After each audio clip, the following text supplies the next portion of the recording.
Hello नमस्कार friends, हमारे channel में आपका स्वागत। हम आपको बहुत ही महत्वपूर्ण जानकारी देने वाले हैं अतिथि शिक्षकों की विभागीय परीक्षा को लेकर। केसी पवार जी ने स्पष्ट कहा है कि सरकार ने जो 8 मांगे इनकी मानी गई है उनसे संतुष्ट नहीं है। इनकी एक ही मांग थी कि इनकी विभागीय परीक्षा ली जाए, या तो छत्तीसगढ़ की तरह मध्य प्रदेश में भी आदेश जारी किया जाए। जिस तरह से छत्तीसगढ़ में अतिथि शिक्षकों को आदेश जारी किया जाए, इस तरह से मध्य प्रदेश में भी किया जाए। नहीं तो इनकी गुरुजियों की तरह विभागीय परीक्षा लेकर इनका नियमितीकरण किया जाए। जो 8 मांगें पूरी हुई उनसे संतुष्ट नहीं है केसी पवार जी। इनने बोला है कि सरकार से दोबारा बात की जा रही है। अगर अतिथि शिक्षकों की विभागीय परीक्षा होती है तो ठीक है, नहीं तो फिर से एक बड़ा आंदोलन करेंगे। ठीक है फ्रेंड्स, उनकी एक ही मांग थी कि अतिथि शिक्षकों का नियमितीकरण, विभागीय परीक्षा लेकर का नियमितीकरण करे सरकार। लेकिन जो मांगे मानी गई उससे संतुष्ट नहीं है। तो मैं इसके संबंध में पूरी विस्तार से जानकारी देने वाला हूँ। क्या कहना केसी पवार जी का, आप वीडियो में बने रहें, वीडियो पूरा देखें। वीडियो अच्छा लगे तो लाइक करें और चैनल को सब्सक्राइब जरूर कर लें ऐसी नई अपडेट पाने के लिए। और हमारा कार्यक्रम उस दिन का सफल रहा। मांगे जो मानी ना मानी, परंतु हमारे अतिथि शिक्षक भाइयों बहनों ने ये दिखा दिया कि 10 सितंबर नहीं सही, पर 1 तारीख कोई भी ऐसी होंगी कि जिस दिन हम विभागीय परीक्षा करवा कर नियमित शिक्षक बनेंगे। ये आपने दिखला दिया। सम्मानित अतिथि शिक्षक भाइयों बहनों, मैं तो छोटे घर से हूँ, मुझे राजनीति का कोई शौक नहीं। आपने देखा होगा कि ना मैं मीडिया में ज़्यादा बने रहना चाहता और ना ही आगे आगे होता। बस मुझे तो स्थायी नौकरी मुझे और मेरे सभी भाई बहनों को मिले, मैं इसमें खुश हूँ। अब बात आती है कि जो मांगे सरकार ने मानी है उससे क्या आज़ाद स्कूल अतिथि शिक्षक संघ सहमत है या असहमत है? मैं आपको स्पष्ट बता देना चाहता हूँ कि ये आज़ाद स्कूल अतिथि शिक्षक संघ की कभी मांगे ही नहीं थी। आज़ाद स्कूल अतिथि शिक्षक संघ का उदय ही विभागीय परीक्षा के उद्देश्य को लेकर हुआ है, और हम अंतिम सांस तक हमारी मांग एक ही रहेगी। कार्य अनुभव के आधार पर समस्त अतिथि शिक्षकों की विभागीय परीक्षा लेकर उन्हें नियमित किया जाए। अब गलती तो हम लोगों से हुई कि हमने कुछ ऐसे पदाधिकारियों को साथ रखा जिन्होंने इन तात्कालिक मांगों का ताना बाना पहले से बुन के रखा था, जिसको लेकर आज वो तरह तरह के वीडियो जारी कर रहे हैं। परंतु 10 तारीख के कार्यक्रम का श्रेय यदि किसी को जाता है तो वो हमारे आम अतिथि शिक्षक भाइयों बहन। मैंने 10 सितंबर को समस्त भाइयों बहनों के आंखों में जो आंसू देखे हैं, उन आंसुओं की कसम मैं आपको, आपका यदि सहयोग ऐसा ही बना रहा तो कार्य अनुभव के आधार पर विभागीय परीक्षा करवाकर नियमित करवाने का 100% प्रयास करूंगा। किसी भी प्रकार की झूठी बातें, झूठा दिलासा, झूठा आश्वासन देना मुझे नहीं आता। अभी ये 10 माह की जो चर्चा चल रही है उसमें वीडियो जाने हमारी नौकरी पक्की, परंतु ऐसा नहीं है भाइयों बहनों। मैं आपको बताना चाहता हूँ, ये अभी सरकार ने कहा है, और यदि कर भी दे तो 10 माह तक उस पद पर ट्रांसफर, प्रमोशन से कोई नहीं आएगा। परंतु जैसे ही अप्रैल समाप्त होगा वो पद रिक्त माना जाएगा, और उन 2 महीने में सरकार अपना काम कर लेंगी। ठीक है, इनमें से कुछ चीजें भी तात्कालिक रूप में हमारे भाइयों बहनों को आंशिक लाभ मिलेगा यदि वो आदेश हो जाते हैं तब। फिर भी हमें एकजुट होकर रहना पड़ेगा, और हमें एक ऐसा ही आंदोलन एक बार शायद सबकी सहमति बनी तो 2 अक्टूबर 2024 को करना पड़ेगा, ताकि हम विभागीय परीक्षा का आदेश करवा सकें। और जब तक आदेश नहीं होते हैं तब तक मैं सरकार से एक ही सलाह है कि छत्तीसगढ़ का जो आदेश है उस तरीके का आदेश मध्य प्रदेश सरकार निकाले। इस बार जो आंदोलन होगा आजाद स्कूल अतिथि शिक्षक संघ के नेतृत्व में होगा, क्योंकि हम बार बार गलतियां नहीं करना चाहते कि लोग हमारे भोले भाले अतिथि शिक्षक भाइयों बहनों के नाम पर राजनीति करें। इस कार्यक्रम में हमारे वरिष्ठ जनों का बहुत सहयोग रहा, हमें मिला। एक बार मैं इस वीडियो के माध्यम से पुनः आपको बताना चाहूँगा कि जिन मांगों को लेकर सरकार डिंडोरा पीट रही है कि हमने ये 8 मांगे मान ली है, मैं इन्हें सिरे से खारिज करता हूँ। मैं इन मांगों से असहमत हूँ। हमारी केवल और केवल एक ही मांग है, और वो मांग है अतिथि शिक्षकों की कार्य अनुभव के आधार पर विभागीय परीक्षा आयोजित कर नियमित किया जाए।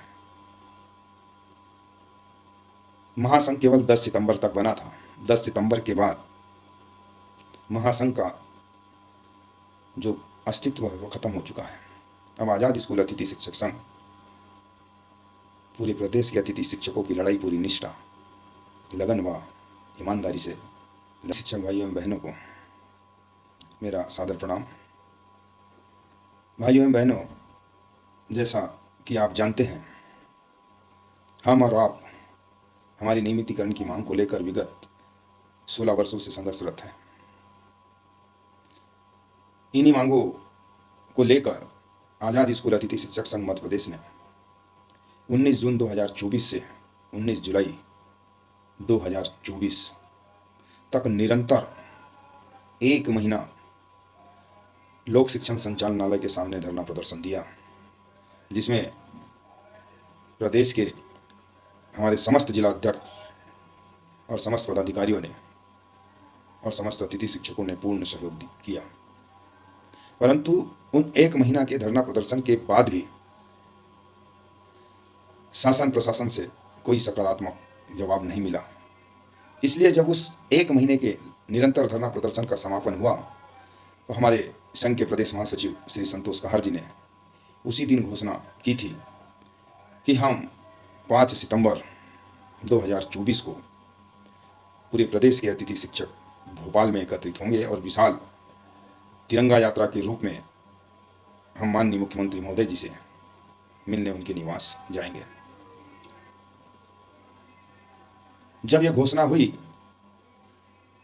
कि 5 सितंबर को भोपाल में विशाल तिरंगा यात्रा का कार्यक्रम होने जा रहा है, तो प्रदेश के अतिथि हित चाहने वाले सैकड़ों मेरे भाइयों ने मुझसे निवेदन किया कि क्यों ना हम इस बार एकजुट होकर इस लड़ाई को लड़े। मुझे भी ऐसा लगा कि हम बंटकर हमारा नुकसान ही करवा रहे हैं। इसलिए मैंने व्यक्तिगत रूप से आगे आकर प्रदेश के समस्त अतिथि हित चाहने वाले सभी संगठनों से आह्वान किया कि आओ हम एक मंच पर आए। जब हमारी मांग एक है, जब हमारा उद्देश्य एक है, तो हम अलग अलग क्यों जाए। मेरी इस अपील पर हमारे समन्वय समिति के कुछ हमारे सम्मानित पदाधिकारियों ने सहमति दी, मुझे समर्थन दिया, जिसका हमने भोपाल में प्रेस कॉन्फ्रेंस करके समस्त लोगों को अवगत कराया। जब इस बात की जानकारी हमारे भाइयों तक पहुंची तो कुछ साथियों ने मुझे फ़ोन करके कहा कि पवार साहब, आपने जिन पदाधिकारियों का साथ लिया है उनमें से कुछ पदाधिकारी इन समय पर धरना स्थल से, कार्यक्रम स्थल से भाग जाते हैं और वहां जाकर शासन प्रशासन की बातें करते हैं। हमें कभी आगे नहीं बढ़ने दिया जाता। परंतु अतिथि हित को देखते हुए मैंने इन सभी बातों को नज़रअंदाज किया और कार्यक्रम को लेकर तैयारियां शुरू कर दी। 5 सितंबर का कार्यक्रम माननीय मुख्यमंत्री जी के पिताजी के देहांत हो जाने के कारण स्थगित किया गया और आगामी कार्यक्रम 10 सितंबर का रखा गया। मुझे ये वीडियो डालने की आवश्यकता नहीं थी, परंतु हमारे सहयोगी एक पदाधिकारी ने नाम लेकर कहा कि पवार साहब कार्यक्रम के पहले भी नहीं आए और बाद में भी नहीं रुके। तो मैं समस्त अतिथि शिक्षक साथियों और उन सम्मानीय पदाधिकारियों को भी बताना चाहता हूं कि कार्यक्रम का सबसे पहले आवेदन आज़ाद स्कूल अतिथि शिक्षक संघ मध्य प्रदेश ने लगाया था। उसकी परमिशन भी हो चुकी थी 5 सितंबर की, परंतु हमारा वो कार्यक्रम स्थगित हो गया। इसलिए शासन प्रशासन को सूचना देने के लिए हमारे संघ से आदरणीय बीएम खान सर, जो आज़ाद स्कूल अतिथि शिक्षक संघ के कार्यकारी अध्यक्ष हैं, आदरणीय पुष्कर सिंगरौली जी, जो आज़ाद स्कूल अतिथि शिक्षक संघ के कार्यालय प्रभारी है, ये उपस्थित थे। इन्होंने सूचना देने का काम किया और कार्यक्रम के बाद की बात करें तो मेरा अचानक स्वास्थ्य खराब हो गया था। इसलिए मैंने संगठन के कार्यकारी प्रदेश अध्यक्ष आदरणीय श्री बीएम खान सर, हमारे संघ के प्रदेश महासचिव श्री संतोष आहार जी, हमारे कार्यकारी जिला अध्यक्ष सुनील विश्वकर्मा जी को रुकने को कहा और वो रुके। अब मैं आता हूं 10 सितंबर के कार्यक्रम के दिन की बात। मैं थोड़ा सा लेट हो गया था। मैं जैसे ही वहां पहुंचा, कुछ लोगों ने कहा कि भाई साहब आज देखना, नहीं तो हमें छोड़कर पदाधिकारी यहाँ से चले जाएंगे। मैंने बोला ऐसा नहीं होगा। मैंने मंच से, माइक से बोला कि आज 10 सितंबर को अतिथि शिक्षक संघ के कोई भी पदाधिकारी कार्यक्रम स्थल से कहीं नहीं जाएंगे। यदि अगर कहीं कोई जाता है और दिखाई देता है तो आम अतिथि शिक्षकों से मैंने अपील की थी कि उनको पकड़ लेना। हमारा कार्यक्रम प्रारंभ हुआ, कुछ ही समय हुआ था, हमारे पुलिस के प्रशासन के लोगों से चर्चा चल रही थी कि हमारा एक पदाधिकारी आगे आगे प्रशासन के माइक से सरकार की भाषा बोल रहे थे, हमारे लोगों को हतोत्साहित कर रहे थे। फिर भी हमारे अतिथि शिक्षक भाइयों बहनों का जोश कम नहीं हुआ, हौसला बना रहा। तब इन्होंने देखा कि अब यहां दाल नहीं गल रही है, तो ये अकेले ही भागने के चक्कर में गिरफ्तारी देने के लिए बस में स्वयं जाकर बैठ गए। भाई किस बात की गिरफ्तारी? अभी तो हमने कोई गुनाह ही नहीं किया है, हम तो केवल रोड पे आए, प्रशासन ने रोक लिया, प्रशासन से चर्चा कर रहे हैं, तो गिरफ्तारी किस बात की? फिर हमारे कुछ जागरूक अतिथि शिक्षक गए और इन्हें पकड़ कर लाए और सारे अतिथि शिक्षकों के बीच में आखिरी समय तक बिठाल कर रखा।